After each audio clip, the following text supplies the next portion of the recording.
Hello, तो एक बात बताओ। हाँ जी। एक तरफ पूरी दुनिया हो और एक तरफ आपका बॉयफ्रेंड हो, तो आप किसको चुनोगे? ऑब्वियसली मेरे बॉयफ्रेंड को। आपने तो 1 मिनट भी नहीं लगा जवाब देने में, ऐसा क्यों?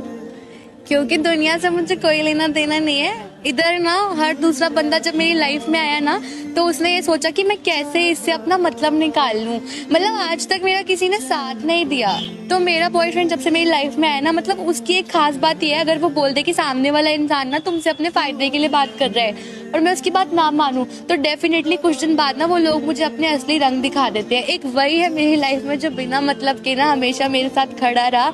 और पता है मैं ऐसी पर्सन हूँ, आप मेरा कितना फायदा उठा लो, आप मेरे साथ कितना बुरा कर लो, मुझे लोगों से नफरत नहीं होती। तो पता है इस बात का लोग बहुत ही फायदा उठाते हैं। और जब से वो मेरी लाइफ में आया है ना, मतलब उसने एक मुझे न्यू लाइफ दे दिया है और वो मेरा प्रोटेक्टर है। और मतलब वो रूड है, वो ना जवान का बहुत कड़वा है। आप उससे बात करोगे ना, आपको बिल्कुल अच्छा नहीं लगेगा, लेकिन आजकल मीठे लोग आपको कब लूट के चले जाएंगे ना, आपको पता नहीं चलेगा। और मैं बहुत ब्लेस्ड हूँ, जब से वो मेरी लाइफ में आया ना, मेरे को एक न्यू बर्थ मिल गया है, एकदम सब कुछ हैप्पी हैप्पी है मेरी लाइफ में। तो मुझे बहुत खुश रखता है, मतलब ये लोगों से दूर रखता है। तो इसलिए अब दुनिया नहीं चाहिए मुझे, बस वही चाहिए जो है वही है, और मैं उसके साथ खुश हूँ। कितनी औसम है।